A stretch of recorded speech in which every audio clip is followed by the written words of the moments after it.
Assalamualaikum warahmatullahi wabarakatuh. Perkenalkan, nama saya Abdul Wijaya dari jurusan Pendidikan Kepelatihan Olahraga offering B. Di sini saya akan menjelaskan tentang latihan daya tahan kardiorespiratori.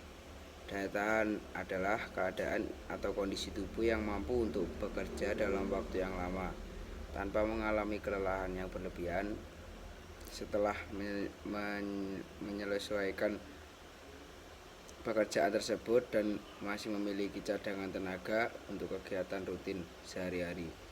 Para ahli memberikan definisi atau pengertian tentang daya tahan, seperti Harsono menyatakan bahwa daya tahan adalah suatu keadaan atau kondisi tubuh yang mampu untuk bekerja dalam waktu yang lama tanpa mengalami kelelahan yang berlebihan setelah menyelesaikan pekerjaan tersebut.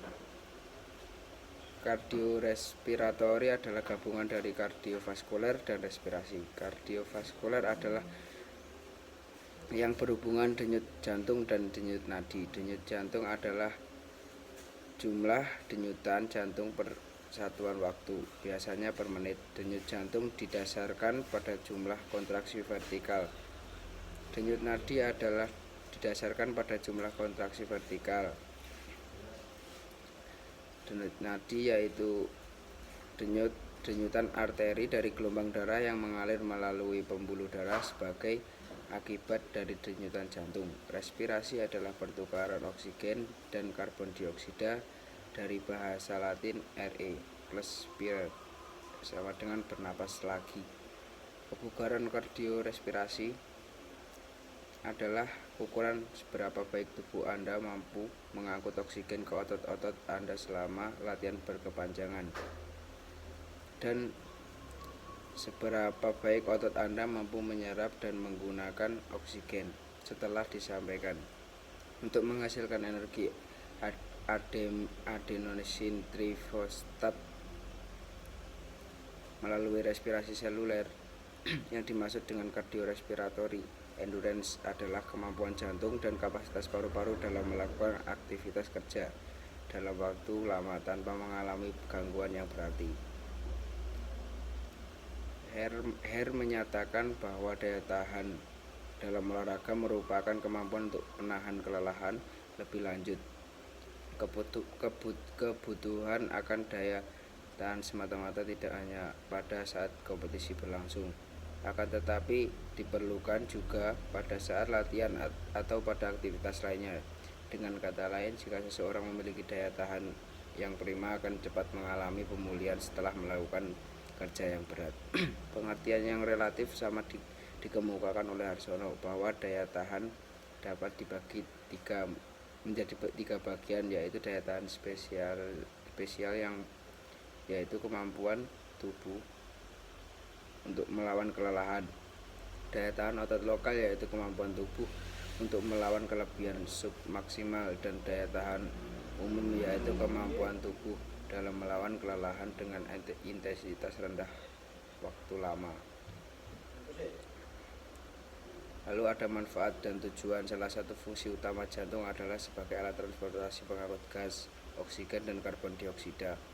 Dalam fungsinya sebagai pembawa gas, fungsi ini tidak lepas dari fungsi paru-paru, sehingga kedua alat tersebut sulit sekali dipisahkan sebagai kesatuan fungsi yang lebih sering disebut sebagai istilah kardiorespirasi meningkat, maka yang lainnya akan meningkat pula. Di dalam suatu aktivitas fisik, kebutuhan otot akan oksigen meningkat dari keadaan normal. Hal ini menyebabkan tubuh akan mengoptimalkan sistem kardiorespirasi untuk memasok kebutuhan otot akan oksigen. Hal ini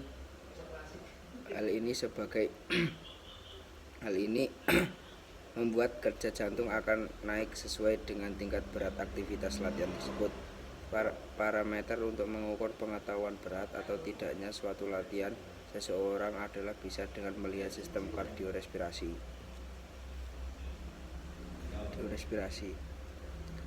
Ada sejumlah keuntungan yang penting bagi organ tubuh vital akibat dari latihan yang teratur.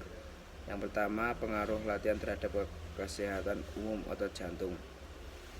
Bukti yang ada menunjukkan bahwa otot jantung ukurannya meningkat karena digunakan dengan tuntunan yang lebih besar diletakkan pada jantung sebagai akibat dari aktivitas jasmani, terjadi pembesaran jantung.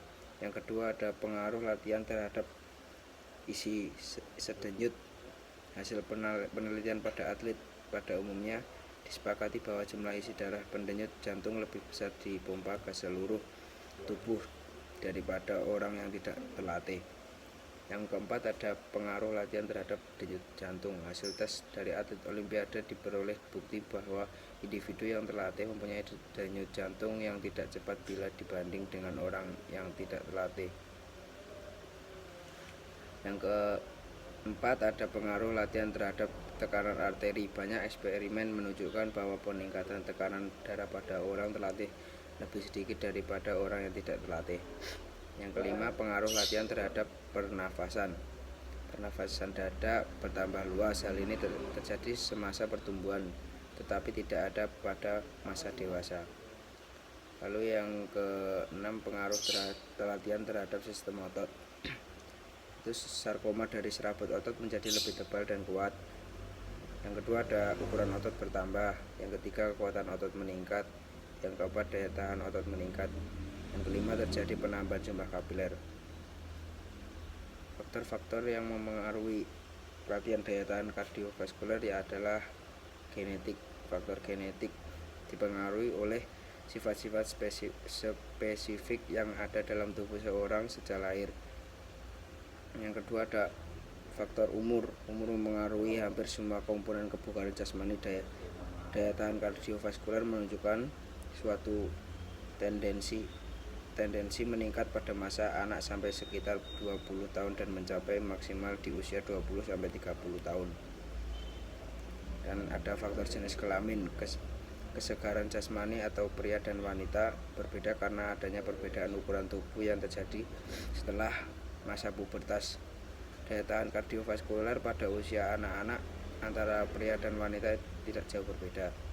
Lalu yang ketiga, ada kegiatan fisik sangat mempengaruhi semua komponen kebugaran jasmani. Latihan yang bersifat aerobik yang dilakukan akan meningkat daya tahan kardiovaskuler. Lalu metode latihannya ada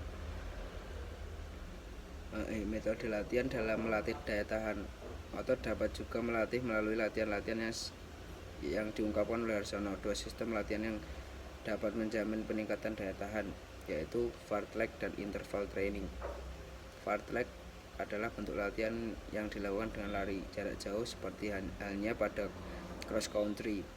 Bentuk latihan ini berasal dari Swedia yang berarti speed play atau bermain dengan kecepatan. Waktu latihan dan dibatasi, tetapi atlet bebas melakukan latihan ini dengan berbagai variasi bentuk lari sesuai dengan medianya. Contohnya mulai lari dari lari lambat 5-10 menit, terus kecepatan yang konstan dan cukup tinggi. Yang tiga, ada jalan cepat atau lari lambat-lambat diselingi lari yang makin lama makin cepat. Yang enam, naik bukit dengan kecepatan tinggi, lari dengan tempo yang cepat.